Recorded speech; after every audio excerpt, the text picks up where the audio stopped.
우리가 계속해서 지난 시간에 하나님의 형상이 무엇이냐에 대해서 말씀을 드렸어요. 그러니까 연관해서 하나님의 형상을 이제 이번에는 우상과 연관해서 말씀을 드리도록 하겠습니다. 우리가 신앙생활을 하다 보면 어떤 분들이 하나님의 형상을 잘못 이해를 합니다. 성경이 하나님의 형상을 설명할 때 전제 조건이 있어요. 하나님은 영이시다. 이건 절대 진리예요. 그러니까 하나님은 영이시기 때문에 하나님에게는 형상도 없고 모양도 없다고 말씀을 드렸어요. 그래서 지난 시간에 하나님의 형상은 생기, 루아흐, 성령이라고 제가 말씀을 드렸어요. 왜냐하면 흙으로 만들어진 아담 안에 생기가 들어가서 그 아담이 생명이 되었잖아요. 살아있는 영이 되었잖아요. 그래서 생기를 가지고 하나님의 형상이라고 제가 설명을 드렸습니다. 그럼 오늘은 이제 우상과 연관해 설명을 드린다면, 만약에 어떤 사람이 하나님의 형상이 있다고 생각해서 영이신 하나님, 모양도 없고 형상도 없는 영이신 하나님은 이러한 분이야 라고 말하는 순간 그것은 우상이 되는 거예요. 이스라엘 역사를 보면 재밌는 것 중에 하나가 뭐냐면, 이스라엘 유대인들은요, 보이지 않는 하나님을 항상 뭔가 보이는 형상으로 만들어서 그거를 하나님처럼 섬겼던 백성이 이스라엘 백성들이에요. 그들이 가나안에 들어가서 제일 많이 접했던 것이 여기에 나와 있는 아세라 형상이거든요. 이거는 인터넷에 다 나와 있는 거거든요. 여기서 바알이라고 얘기하는 거는요, 전쟁의 신 또는 비의 신, 풍요의 신, 이런 의미를 갖고 있고요. 이 아세라는 그냥 풍요의 신이에요. 그래서 이스라엘 백성들은 보이지 않는 하나님 앞에 예배하고 보이지 않는 하나님의 말씀에 순종해서 그대로 그냥 하나님만 경외하고 예배하고 순종하며 살아야 되는데, 인간의 연약성은 보이지 않는 것보다는 뭔가 보이는 형상을 놓고 기도하고 예배하고 그 다음에 구하기를 좋아하는 것 같습니다. 이건 유대인들뿐만 아니라 우리나라도 역시 마찬가지라는 거예요. 옛날에 우리 선조들이 신앙생활을 할 때, 옛날 선조들은 가장 많이 영향을 받았던 것 중에 하나가 바로 샤머니즘이에요. 샤머니즘. 그래서 옛날 부모님들은 장독대 위에다가 정한수를 떠놓고 열심히 빌었습니다.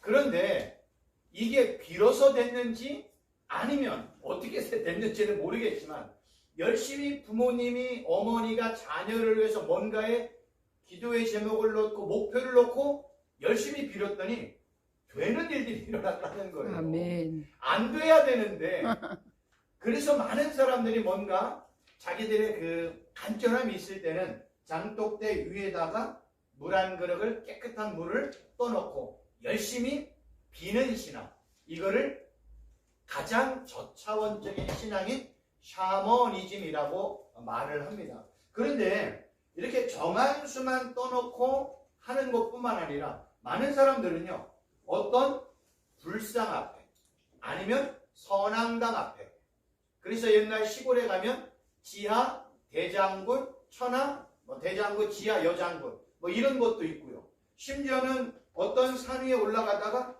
돌을 쌓아 놓는단 말이에요. 그래서 하나씩 돌을 놓을 때마다 내 소원을 비는 이러한 행위들을 사람들이 열심히 했어요. 근데 그거를 샤머니즘이라고 얘기해요. 샤머니즘은 뭐냐면 문서가 없어요.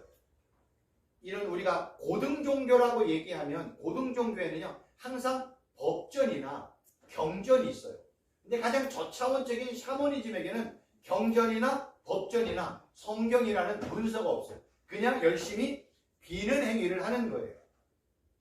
근데 성경은요, 이렇게 뭔가 우상 앞에 내가 뭔가 정해놓은 돌이나 석상이나 나무로 만들어 놓은 어떤 것 위에 내가 열심히 비는 행위를 성경은 우상숭배 또는 간음이라는 표현으로 설명을 합니다. 그래서 제가 지난 학기에 십계명을 통해서 설명드리는 내용 중에 하나가 뭐냐면, 성경에서 십계명에서 간음하지 말라라고 이야기할 때 간음을 단순히 그냥 남녀 간의 부정적인 어떤 그런 모습을 간음이라고 얘기해요. 성경은 그걸 1차적인 의미로 설명하는 건 맞아요. 그래서 성경은요 항상 2차적인 의미로 간음을 하나님과 예수님과 연관하여 항상 설명을 해요.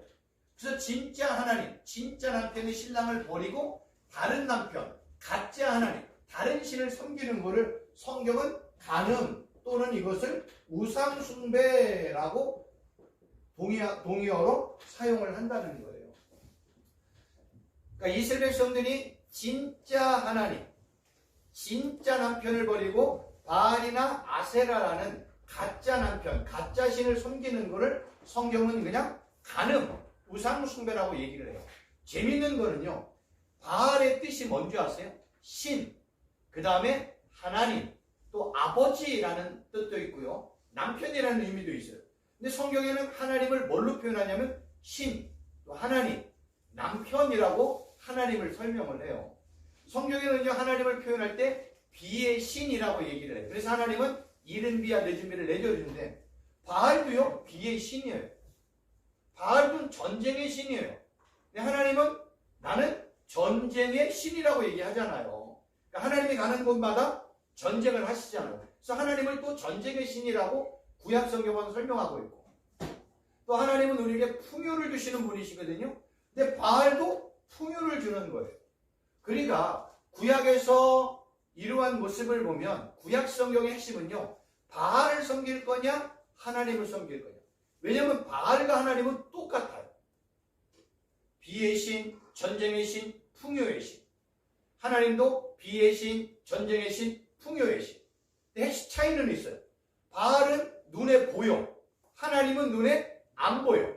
바알은 인간이 만들어낸 피조물이야. 하나님은 창조주 하나님이세요. 문제는 사람들은요 보이지 않는 하나님을 섬기는 것보다는요 항상 내 눈에 보이는 것, 내 손에 만질 수 있는 것, 내가 느끼고 경험하는 것들을 선호합니다. 그래서 이스라엘 백성들이 어리석은 게 아니라 눈에 보이고 내가 만질 수 있고 내가 소유할 수 있고 심지어는 내 주머니 안에 집어넣어서 어디든지 갖다 놓고 빌 수 있는 바알과 아세라를 더 선호하며 섬기게 되었다는 거예요. 그래서 하나님을 완전히 버리고 바알을 선택한 게 아니라 바알도 좋고 하나님도 좋다는 거예요. 그래서 이거를 다 종교라고 얘기해가지고 이것도 좋고 저것도 좋은 모든 것들을 다 선호해서 이스라엘 백성들이 섬겼다는 거예요. 근데 하나님은 그거를 우상숭배, 간음이라고 표현을 하는 겁니다. 왜냐하면 한 여자가 내 남편도 좋고 다른 남편도 좋아. 그러면 남편이 섞이는 거잖아요. 그래서 구약 성경에는요 섞이는 거를 싫어해요. 그러니까 유일한 내 남편만 섬겨, 내 남편만 사랑해. 근데 이 여인이 나는 내 남편도 좋아, 내 남편도 사랑해. 근데 나는 저 남편도 좋아. 그래서 이 남편과 저 남편을 같이 사랑하는 걸 뭐라고 해요? 간음, 불륜, 혼합이라고 얘기하잖아요. 종교도 마찬가지예요. 하나님도 좋고 바알과 아세라도 좋아. 이거를 혼합 종교라고 얘기를 하는 거예요. 그래서 이스라엘 백성들 가운데 이러한 종교, 혼합 종교가 아주 이렇게 팽배했고 짙게 깔려 있었다는 거예요. 문제는 이러한 혼합 종교의 모습이 기독교 안에 고스란히 들어왔다는 것이 문제라는 거예요. 그러니까 우리가 지금 예수님을 믿고 하나님을 믿고 성령 하나님을 믿지만 우리 교회 안에, 기독교 안에 나도 모르는 사이에 혼합 종교가 들어왔어요. 뭐가 들어왔어요? 샤머니즘이 들어왔어요. 그래서 성도들 마음 안에 어떤 마음이냐면 지성이면 감천이다. 하늘은 스스로 돕는다. 이러한 샤머니즘적인 그러한 의식이 우리 안에 들어왔다는 거예요. 그러나 우리가 100만 시간을 기도해도 내가 24시간 철야를 1000일 만일을 해도 하나님의 뜻과 어긋나는 기도의 제목은 응답이 안 되잖아요. 그래서 우리 기독교에서 가장 중요한 건 뭐냐면 하나님의 뜻, 하나님의 의, 하나님의 섭리, 하나님의 목적, 이게 핵심이잖아요. 그러니까 우리 신앙생활의 핵심은 하나님, 예수님이 중심이야. 그리고 우리 하나님의 뜻에 순종하고 하나님이 우리에게 제시한 그 길을 걸어가. 이게 기독교의 핵심이거든요. 그런데 우리 안에 뭐가 들어왔어요? 하나님의 뜻보다는 내가 열심히 기도하고 내가 헌신하고 내가 뭔가 열심히 봉사하면 하나님도 감독해서 내 문제를 해결해 준다. 이런 식으로 말이 바뀌고 있고 은연중에 이러한 내용들이 설교에 드러나게 되고 나도 모르는 사이에 내가 열심히 기도하면 안 되던 문제도 해결된다. 이런 식으로 설명하면 안 된다는 거예요. 내 기도가 응답받으려면 하나님께서 내 문제를 해결해 주셔야 돼요. 그것이 내가 열심히 감동했더니 하나님이 뜻을 바꿀 수는 있어요. 모든 핵심은 내가 아니라 하나님이 주도자고 하나님이 주권자고 하나님이 창조주예요. 나는 피조물이에요. 근데 우리는 피조물인 인간이 하나님을 감동시키고 하나님의 마음을 변화시킬 수 있다는 오만한 마음을 우리 안에 나도 모르는 사이에 갖고 있는 거예요. 그래서 옛날에 이거는 제 개인적인 생각인데 하나님의 보좌를 막 흔들어서라도 내 응답을 내가 받겠다라는 이러한 오만한 생각까지 우리가 하게 되는 거예요. 절대 하나님의 보좌를 흔들 수는 없어요. 하나님의 보좌는 흔들려서도 안 돼요. 흔들 수도 없어요. 하나님이 우리를 불쌍히 여기고 긍휼히 여겨서 우리에게 은혜를 베풀어 주시고 연단의 기간을 줄여주시고 하나님이 우리에게 축복해 주셨기 때문에 일들이 일어나는 거지. 내가 열심히 뭔가를 했더니 내가 열심히 봉사했더니 내가 열심히 뭔가를 했더니 하나님이 내게 응답해 주셨다. 이렇게 접근하면 큰일 나는 거예요. 그러면 주도자는 누가 돼요? 내가 돼버리면 안 되는 거예요. 내가 되는 순간 나는 우상숭배가 되어질 수 있는 거예요.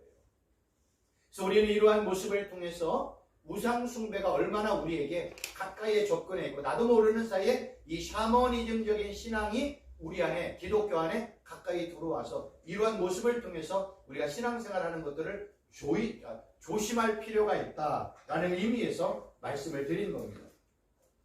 왜 그러냐면 출애굽기 32장을 보면 이스라엘 백성들이 시내산이라는 곳에 머물러 있을 때 모세가 하나님의 음성을 듣고 시내산에 올라가서 하나님과 만나는 시간이 있습니다. 그런데 자기들이 생각했던 것보다 모세가 더디 내려오니까 아론을 중심으로 뭐라고 얘기해요? 우리를 위하여 우리를 인도한 신을 만들자라고 외쳤고 그리고 사람들은 자기가 가지고 있는 이 금으로 된 귀고리를 가지고 와서 그것을 아론이 주영을 뜨고 조각칼로 금송아지를 만들었잖아요.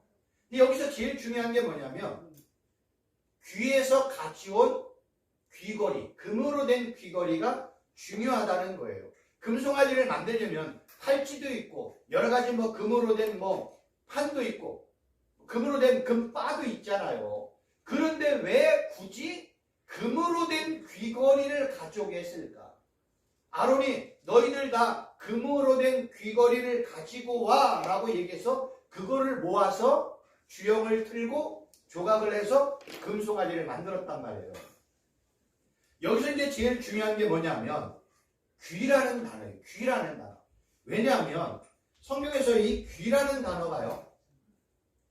오젠이라는 단어를 이 오젠이라는 단어가 동사와 함께 사용이 되면 귀의 의미가 기울이다, 주의하다, 듣고 순종하다, 깊이 생각하다, 깨닫다라는 의미로 의미가 바뀌는 거예요. 그냥 단순히 귀라는 의미가 동사와 함께 사용했더니 귀의 의미가 이렇게 바뀌었어요. 그래서 귀라는 뜻에는 뭐가 있냐면 듣는 게 있고 순종하는 게 있어요.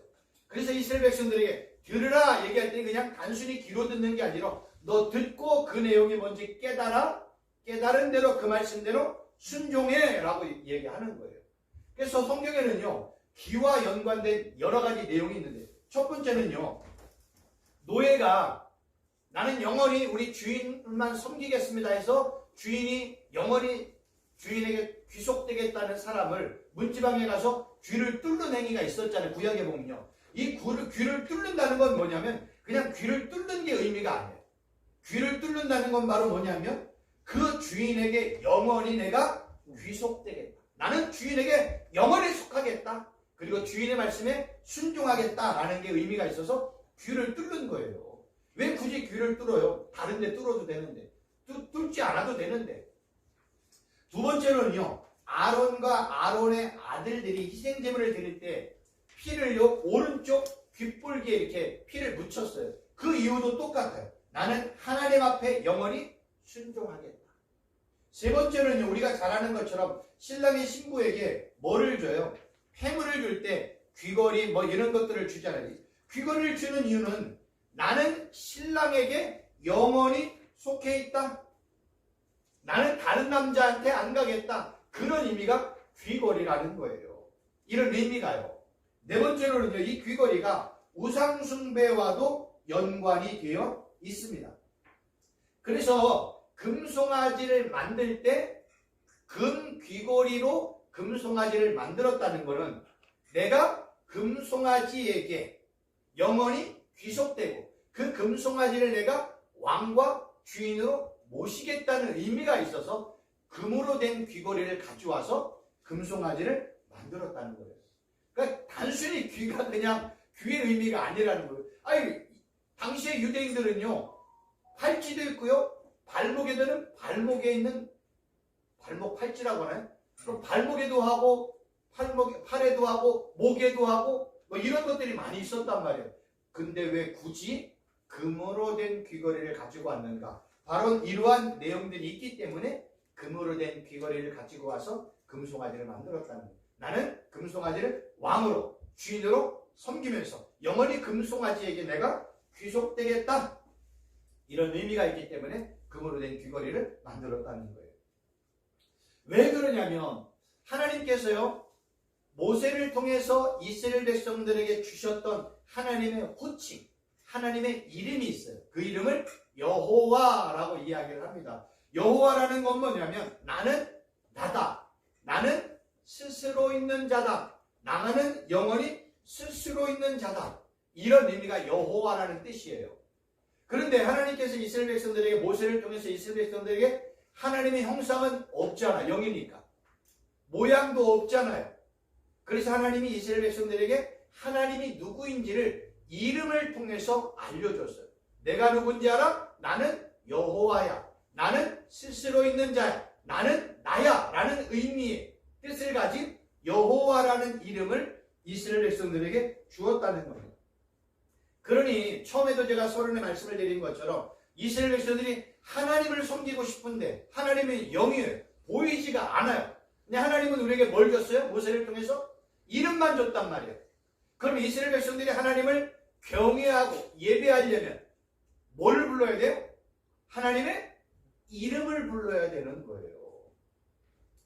이스라엘 백성들이 하나님 앞에 예배하고 하나님을 경외하고 하나님 앞에 나아갈 수 있는 제1번은 뭔지 아세요?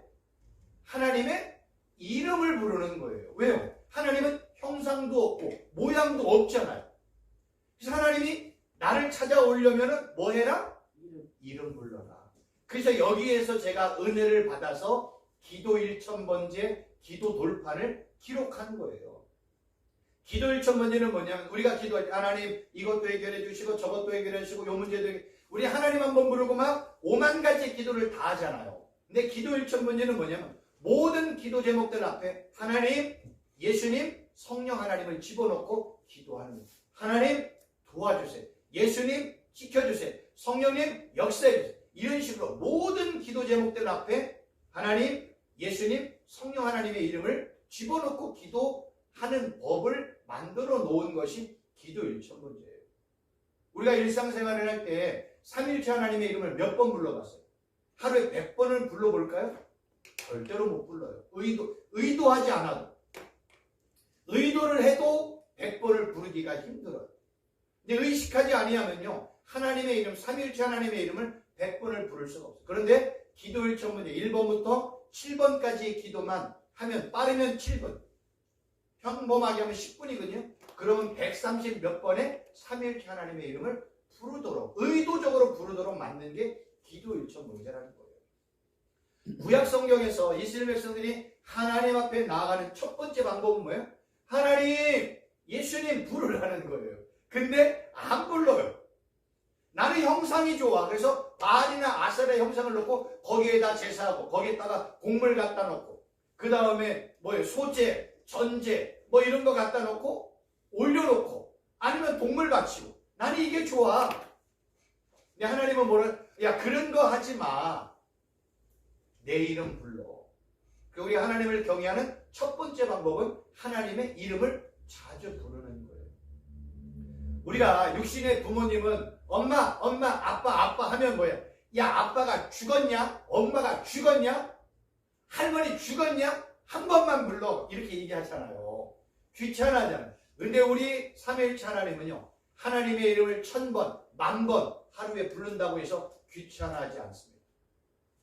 우리가 하나님, 예수님, 성령 하나님 부르면 나는 그 의미가 뭔지 알지만 내 마음의 소원이 뭔지를 우리는 예수님 하면 우리 예수님은 다 아세요. 천지전능하시니까. 그래서 삼위일체 하나님의 이름을 자주 부르는 거예요. 마찬가지로 구약도요. 하나님 앞에 나아갈 때는요. 하나님의 이름을 부르면서 나아가야 돼요. 그 하나님, 여호와 우리가 지난 시간에 말씀을 드렸지만 아까 여호와는 나는 스스로 있는 자. 나는 나야. 하나님이란 뜻은 엘로힘인데 능력, 권세, 힘, 전능 이런 의미가 있어요. 그래서 여호와 하나님이라는 건 영원히 스스로 존재하시는 권세와 능력과 힘과 전능을 가지고 계시는 하나님.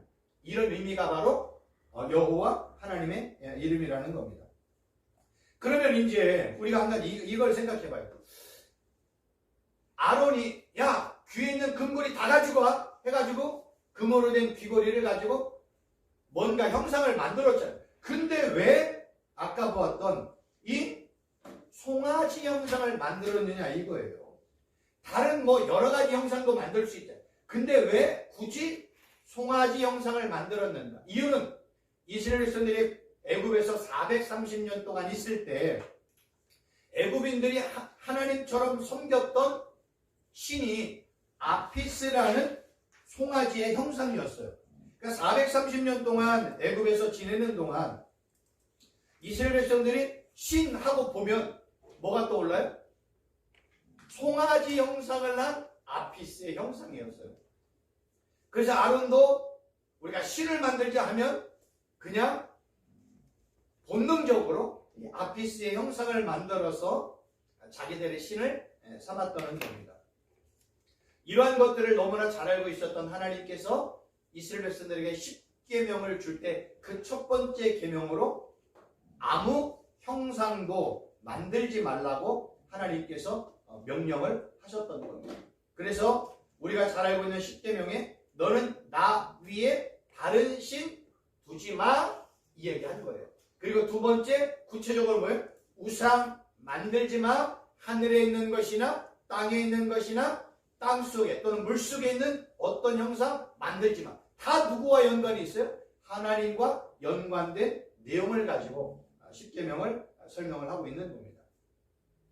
그런데 이스라엘 백성들이 우상을 섬기는 이유 또는 예수님을 믿지 않는 사람들이 어떤 형상이나 불상이나 돌탑을 쌓고 나무나 신년은 뭐 신년에 태양을 향해서 이렇게 뭔가 소원을 두고 기도하는 이유는 다 뭐 때문에요? 기복 때문에 그래요. 잘 먹고 잘 살기 위해서 나의 유익을 위해서 이런 일들을 하는 거예요. 그러니까 예수님을 믿지 않는 사람은 그럴 수 있다 쳐요.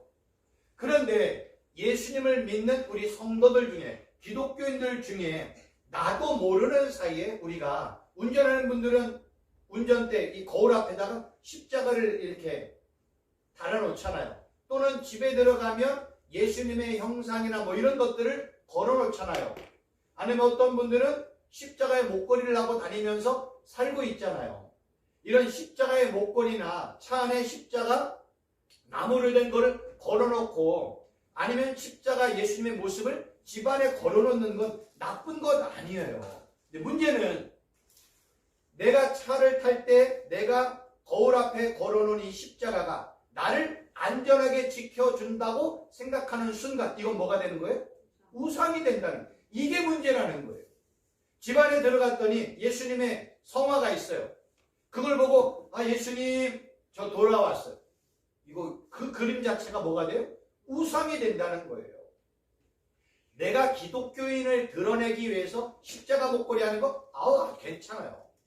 내가 예수님을 생각하기 위해서 십자가를 차 안에 내가 기독교인이면 운전할 때 내가 십자가를 생각하면서 야 내가 좀 차분하게 운전해야지 이러한 의미를 가지고 십자가를 걸어놨다면 아무 문제 없어.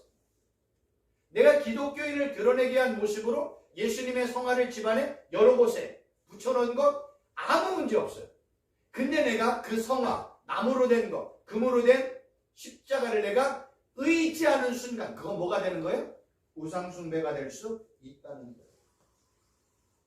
보세요.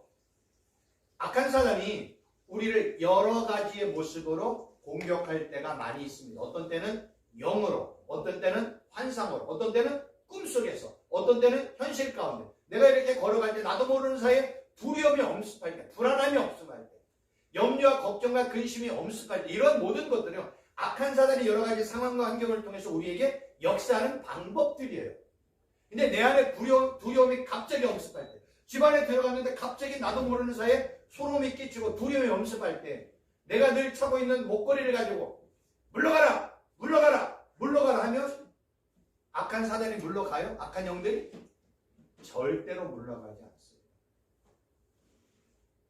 악한 사단을 이길 수 있는 방법은 오직 말씀의 검인 진리의 말씀, 예수님의 이름, 예수님의 십자가의 권세, 예수님의 보혈, 피 외에는 없다는 거예요.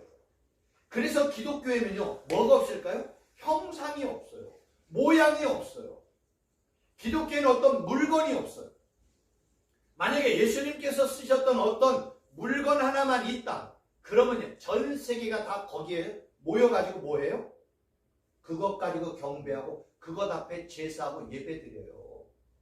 인간은요 이렇다니. 인간이 연약한 건 뭐냐면 보이지 않는 것보다는 뭔가 눈에 보이는 것, 만지는 것, 느끼는 것, 내가 소유할 수 있고 내가 품을 수 있고 내가 어디에 둘 수 있는 어떤 것들을 소유하고 가지기를 좋아하는 경향이 있어요. 근데 기독교에는요 형상이 없단 말이에요. 그래서 우리는 뭐예요? 예수님의 이름을 부르라는 거예요. 하나님의 이름을 부르라는 거예요. 그래서 우리 하나님의 말씀이 있잖아요. 그래서 말씀을 믿는 거예요. 그러니까 신앙생활은 내가 뭔가 열심히 기도해서 얻는 게 아니에요. 신앙은요 예수님의 말씀을 듣고 믿고 말씀대로 순종하는 거예요. 그게 하나님이 은혜를 베푸시고 자비를 베푸시고 사랑을 베푸는 거예요. 근데 나도 모르는 사이에 샤머니즘적인 경향, 성향이 내 안에 들어와서 뭔가를 열심히 빌면, 내가 뭔가를 열심히 봉사하면, 내가 교회를 열심히 청소하고 열심히 내가 화장실 청소하면 하나님이 나를 축복한다? 그렇지 않다는 거예요. 하나님이 그걸 보고 내게 은혜를 줄 수도 있어요. 그러나 그것이 하나님의 축복을 받는 통로는 절대로 아니라는 거예요. 진짜 하나님의 축복을 받고 싶으세요? 예수님, 성령 하나님, 여호와 하나님 아버지의 이름을 자주 부르세요. 믿음으로 부르세요. 그럼 하나님이 역사하실 거예요. 우리는요 이러한 모습을 통해서 신앙생활의 잘못된 부분을 잘라내는 작업을 해야 돼요. 그러지 아니하면 기독교와 샤머니즘이 혼합이 되어서 혼합 종교가 되어서 나도 모르는 사이에 그것이 진짜인 것처럼 우리도 속고 신앙생활할 때가 많이 있다는 겁니다. 그래서 우리가 구약을 공부하고 창세기를 공부하면서 이런 잘못된 것들 하나하나 끊어내는 작업을 하는 것이 중요하다고 생각을 합니다.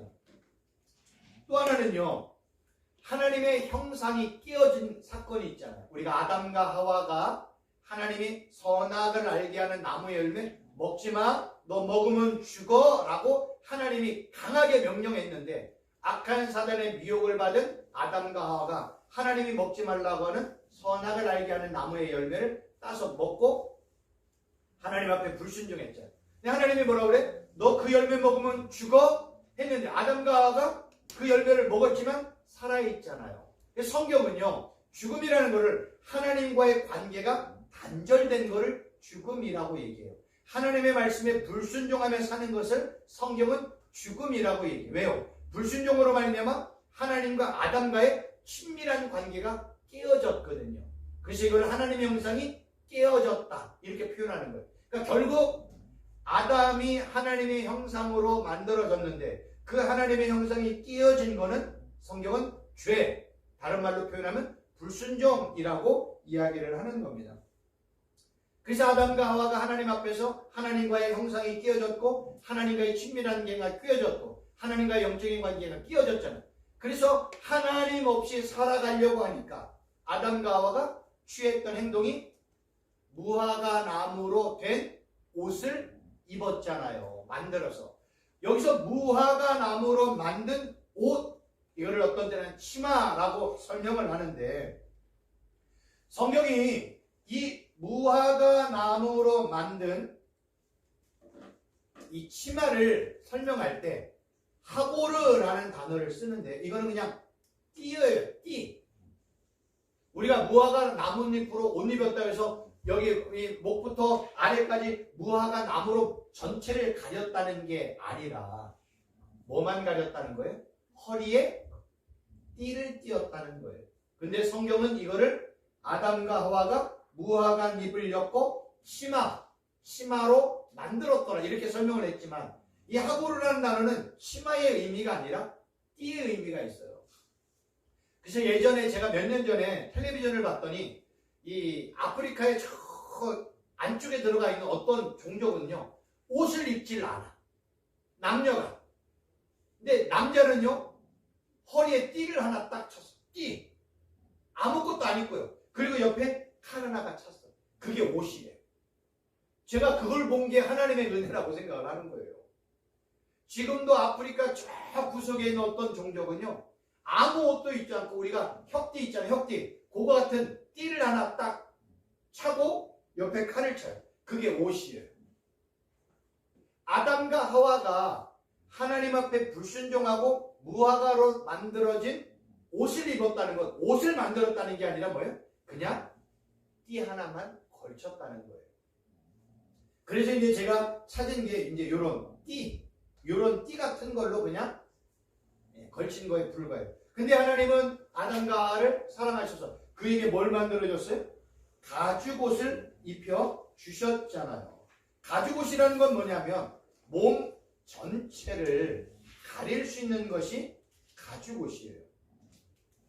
인간이 할 수 있는 거는 단순히 그냥 띠 하나만 이렇게 가릴 수 있는 것이 인간의 모습인데 하나님은요 아담과 하와에게 가죽옷을 입혀주었고 그의 온몸을 가릴 수 있도록 하나님께서 짐승을 죽여 가죽옷을 만들어 입혀주셨다는 거예요. 여기서 이 가죽옷을 입혔다는 의미는요 두 가지의 의미가 있어요. 첫째는요 아담과 하와가 지은 죄, 아담과 하와가 지은 죄를 용서하기 위해서 동물을 대신하여 죽였다는 거예요. 그래서 이 동물이 죽고 그 동물을 통해서 가죽옷을 가지고 왔잖아요. 이것은 바로 뭘 설명하냐면 예수 그리스도의 십자가 사건을 예표하는 것이에요. 또 하나는요 아담과 하와가 지은 죄를 이 온몸을 가릴 수 있는 가죽옷을 입혀주셨다는 거예요. 인간은요 그냥 허리띠 하나만 가지고 내 죄를 감춘다고 착각을 해요. 근데 그것 가지고는 감출 수가 없어요. 하나님은요 우리의 온몸을 죄와 허물로 덮인 우리의 온몸을 가죽옷으로 덮여주시는 거예요. 그런데 이 가죽옷의 이야기가 옷의 이야기가 창세기에서만 끝나는 게 아니라 신약에 넘어갔더니 갈라디아서 3장 26절 이렇게 너희가 다 믿음으로 말미암아 그리스도 예수 안에서 하나님의 아들이 되었으니 누구든지 그리스도와 합하여 세례를 받은 자는 그리스도로 옷 입었다. 지금 바울은요 세례를 뭐와 연관해요? 예수님의 옷으로 설명을 하고 있어요. 우리가 세례를 받는 순간 우리는 그리스도로 옷 입었다. 이걸 헬라어 표현으로 뭐냐면 그리스도 안으로 들어갔다라는 의미예요. 표현 자체가 그렇게 되어 있어요. 내가 세례를 받는 순간 나는 그리스도 안으로 들어갔다. 그래서 그리스도와 나는 연합되었다. 내가 예수님을 나의 구주와 메시아와 하나님의 아들과 주님으로 영접하는 순간 나는 그리스도 안으로 들어가서 예수님과 연합되었다. 이거를 성경은 어떤 때는 부부, 어떤 때는 한모, 어떤 때는 일치, 어떤 때는 연합, 어떤 때는 접붙임, 이러한 의미로 이러한 내용들을 설명을 하고 있는 것입니다. 그래서 예수님께서는요, 세례를 받는 자, 예수님의 이름을 믿고 예수님의 말씀을 믿고 예수님을 구원자로 믿는 그들에게 예수 그리스도로 옷 입혔다라고 표현도 하고, 또 하나는요, 그에게 구원의 옷을 입혔다. 구약적인 표현 공의의 옷을 입혔다. 신약적인 표현은 의의 옷, 진리의 옷, 흰 옷, 세마포 옷을 주셨다라고 설명을 하는 거예요. 그래서 마태복음 22장의 내용을 보면 혼인잔치 비유가 나오잖아요. 혼인잔치 비유. 혼인잔치 비유에 보면 왕이 아들의 결혼을 위해서 많은 사람들을 초청을 합니다. 그럼 많은 사람들을 초청하면 초청받은 사람들이 잔치에 참여하려면 잔치에 입을 예복이 반드시 필요해요. 근데 이 잔치의 예복은요, 지금 같으면 뭐예요? 잔치에, 결혼식이나 어디에 잔치에 참여하는 사람들은 내가 스스로 잔치 예복을 갈아입고 가잖아요. 그런데 이 유대적인 배경에서는요, 잔치에 초청받은 사람이 잔치 옷을 준비하는 게 아니라 잔치를 배설한 그 주인이 오는 사람에게 준비한 예복을 주는 거예요. 이 의미를 이해하시겠어요? 성경은 이러한 의미를 가지고, 그러한 당시의 시대적인 배경을 가지고 구원의 옷이 뭔지, 공의의 옷이 뭔지, 흰 옷이 뭔지, 세마포 옷이 뭔지를, 이런 것들을 설명하기 위해서 당시의 시대적인 배경을 사용하고 있는 거예요. 우리는 어디에 가려면 내가 옷을 스스로 준비해서 입고 가잖아요. 아니, 성경은요, 잔치를 배설한 주인이 내 아들의 잔치를 위해 오는 그들에게 주인이 준비한 옷을 주는 거예요. 그 옷 입고 들어오는 거예요. 그런데 어떤 사람이 옷을 입지 않았다라는 의미 안에는 뭐가 있어요? 주인이 준 옷을 거절했다는 의미가 그 안에 포함되어 있는 거예요. 그래서 성경에 옷에 대한 내용이 그렇게 많이 나오는 이유 중에 하나가 거기 있는 거예요. 그냥 단순히 옷 얘기를 설명하는 게 아니에요. 흰 옷을 설명하는 의미가 아니에요. 성경에 보면 이 옷과 연관이 돼서 말씀드려요. 흰 옷 있잖아요. 이 흰 옷이라는 뜻은요, 이 유대인들이 생각할 때는 거룩이라는 의미가 있고요, 이거는요 빛의 의미가 있고요, 이거는요 하나님의 색깔을 표현할 때 흰이라는 단어를 쓰는 거예요. 그러니까 예수님이 이 땅에 오실 때 뭘로 와요? 흰 옷 입고 오는 거예요. 예수님이 이 땅에 올 때 뭐 타고 와요? 백마 타고 오는 거예요. 근데 이단들이 이러한 내용을 잘못 알아서 마치 내가 예수님이냐, 흰말 타면 자기가 예수님인 줄 알아. 그래서 옛날에 우리 어른들이 내가 이제 이 땅의 삶을 살고 마지막 저 세상에 가기 위해서 뭐 준비해요? 그거 무슨 색깔이에요? 흰 옷이에요. 흰 옷. 붉은색 아니에요. 이게 다 무슨 의미가 있냐면 성경의 내용을 곡해해서 그러는 거예요. 성경이 흰 옷. 그래서 천국에 가면 다 흰 옷을 입으니까 이단들이 마지막 시한부 종말론자들이 예수님이 이 땅에 오시는데, 그래서 다 어디 가서 뭐예요? 저 청량리나 아니면 저 남대문이나 동대문 가가지고 다 뭐 샀어요? 흰 옷 사가지고 흰 옷 입고 준비하면 자기 천국 가는 줄 아는 거예요. 성경이 말하는 흰색은 그게 아니에요. 성경은요, 흰색을 하나님의 색깔 아니면 거룩, 빛의 의미가 있기 때문에 흰색이라는 의미를 사용을 한 거예요. 그러니까 유대인의 어떤 시대적인 배경만 알면 다 아는데 우리는 그거를 그냥 한글적인 의미로만, 사전적이고 문자적인 의미로만 흰색을 받아들여서, 야, 천국은 흰색 입으면 된대. 그래서 흰색 입는다고 천국 가요? 아니에요. 예수 그리스도를 나의 구원자로 믿는 순간, 예수님을 하나님의 아들, 주님, 메시아로 믿는 순간 예수님 우리에게 뭐 주는 거예요? 흰 옷 주는 거예요. 세마포 주는 거예요. 그 다음에 공의의 옷, 구원에 입혀주시는 거예요. 그거를 바울은 그리스도로 옷 입었다 이렇게 설명을 하는 거예요.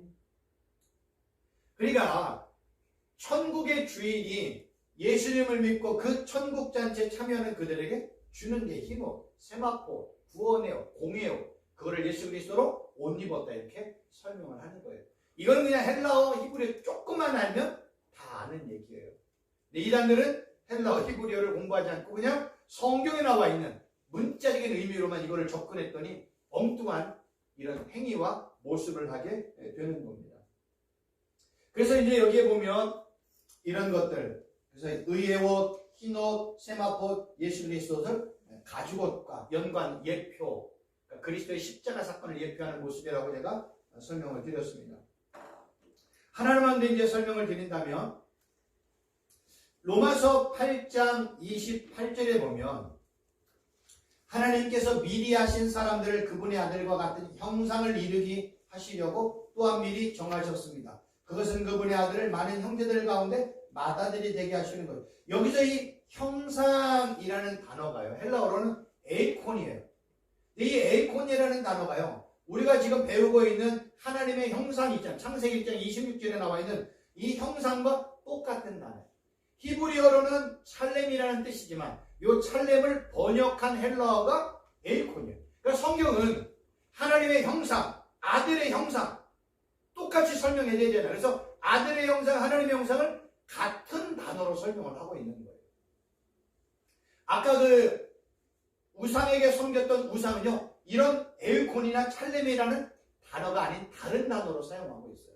그러니까 성경은요, 하나님의 형상과 아들의 형상을 같은 의미로 설명하기 위해서 에이콘, 찰렘이라는 똑같은 단어, 헬라어로는 에이콘, 히브리어로는 찰렘, 같은 단어를 사용하고 있다는 거예요. 그래서 바울은요, 하나님께서 아담은 사람이라는 뜻이에요. 사람을 창조할 때 하나님의 형상대로 창조한 바로 그 단어, 찰렘이라는 단어를 가지고 뭐와 연결했어요? 아들의 형상, 그리스도의 형상을 입게 하셨다. 이런 단어를 똑같이 쓰고 있는 거예요. 그러니까 하나님의 형상은 이꼬르 누구의 형상이에요? 아들의 형상. 아들은 누구예요? 그리스도야. 그러니까 하나님의 형상은 그리스도의 형상인 거예요. 성경은 이렇게 설명한다니까요. 그래서 우리가 하나님을 알고 싶으면 우리는 누구를 알면 돼요? 예수 그리스도를 알면 되는 거예요. 내가 예수 그리스도를 알려면 나는 뭐 해야 돼요? 제일 먼저 예수 그리스도를 나의 구주, 메시아, 하나님의 아들로 믿고 영접하는 순간 나는 예수님과 연합된 자가 되고 나는 예수님 안으로 들어가는 자가 되고 그리고 예수님을 알아가는 거예요. 그래서 예수님을 나의 구주로 영접한 그들은 그리스도의 형상을 입은 자가 된대요. 그는 하나님의 형상을 입은 자가 된대요. 똑같은 얘기를 하는 거예요. 그러니까 구약과 신약은요, 같은 이야기를 하고 있어요. 구약은 죄와 허물을 덮기 위해서 하나님이 가죽옷을 입혔잖아요. 그럼 죄와 허물로 죽은 우리들이 살아나기 위해서는 뭐가 들어와야 돼요? 구원의 옷, 의의 옷, 세마포옷을 예수님이 입혀주셔야 돼요. 아담과 하와는 그 흙으로 만들어졌잖아요. 그 흙으로 만들어진, 땅의 진흙으로 만들어진 아담이 살아있는 생명이 되려면 그 안에 뭐가 들어가야 돼요? 생기가 들어가야 되잖아요. 우리는 예수님을 믿기 전에 죄와 허물로 죽었다고 바울이 얘기했죠. 죽은 우리가 살아나려면 우리 안에 뭐가 들어와야 돼요?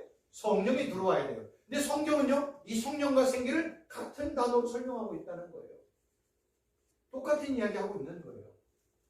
그러니까 구약의 전체적인 내용이 신약에 있는 내용을 통해서 이렇게 비교, 대조하며 볼 수 있어요. 이거를 어떤 때는 예표했다, 그림자다 얘기해서 구약을 그래서 그림자, 신약을 그림자의 반대는 뭐죠? 실체. 구약을 모형, 신약을 원형, 이런 식으로 표현해요. 원형과 모형, 실체와 그림자, 이런 식으로 히브리서가 설명을 하고 있다는 거예요. 그러니까 우리는 큰 그림으로 보면 구약과 신약, 신약과 구약의 내용을 이렇게 볼 수 있는 거예요. 그래서 가죽옷, 의의 옷, 세마포옷, 구원의 옷, 공의 옷, 이런 식으로 볼 수 있는 거예요. 그래서 결국은 하나님의 형상은 바울이 하나님의 형상이 뭔지 알아? 그리스도의 형상이야. 그러면 그리스도의 형상, 하나님의 형상을 가지려면 나는 그리스도 안으로 들어가면 되네. 그걸 아까 바울이 뭐라고 그랬어? 세례. 세례는 뭐야? 내가 죽고 예수로 말미암아 내가 사는 것. 예수님과 내가 연합되는 것. 이거를 성경은 세례라고 이야기를 하는 거예요. 그럼 예수님을 나의 구주로 영접해서 세례를 받으면 그리스도 형상을 입었네? 그는 하나님의 형상을 입은 자가 되네? 그럼 나는 지금 예수님을 믿고 있기 때문에 뭐의 형상을 입은 자가 되는 거예요? 하나님의 형상을 입은 자가 되네. 그리고 내 안에 누가 들어왔어요? 거룩하신 성령 안에 내 안에 들어오는 순간 나는 뭐가 됐어요? 거룩한 성전이 되었네. 왕이신 예수님이 내 안을 통치하니까 나는 뭐가 됐어요? 하나님의 나라가 되었네. 맏아들이신 예수님을 내가 믿음으로 말미암아 나는 하나님의 아들들이 되었네. 참빛이신 예수님을 믿음으로 말미암아 나는 뭐가 됐어요? 빛의 아들들이 되었네.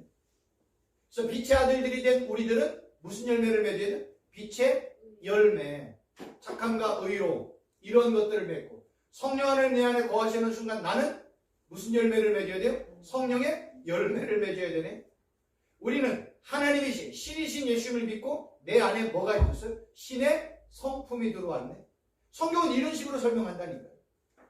이걸 내를 다 따로 보면 이해할 수가 없는 거예요. 근데 이걸 통합적으로 보기 시작하면 성경은 뭐예요? 다 같은 이야기를 하고 있고 다 하나님, 예수님, 성령 하나님에 대한 핵심적인 내용만을 증거하고 있다는 거예요. 그러면 이러한 내용들을 이제 정리를 해야 될 거 아니에요. 제가 이제 정리를 했어요. 정리합니다. 아담이 하나님의 형상과 모양으로 창조되었다는 것. 지금 우리가 예수 그리스도를 믿고 아들의 형상인 예수 그리스도를 닮아가는 것이라 설명을 했어요. 그럼 세 가지로 설명. 첫째는 아담 안에 생기, 하나님의 숨, 하나님의 생명이 들어갔더니 아담이 생명이 되었네요. 마찬가지로 우리가 예수 그리스도를 믿어 성령 하나님이 우리 안에 거하시는 순간 우리는 뭐가 돼요? 거룩한 성전이 되네요. 둘째, 아담이 하나님의 형상으로 만들었기 때문에 아담은 매일 하나님만을 의지하고 하나님과 동행하며 하나님께만 찬양과 영광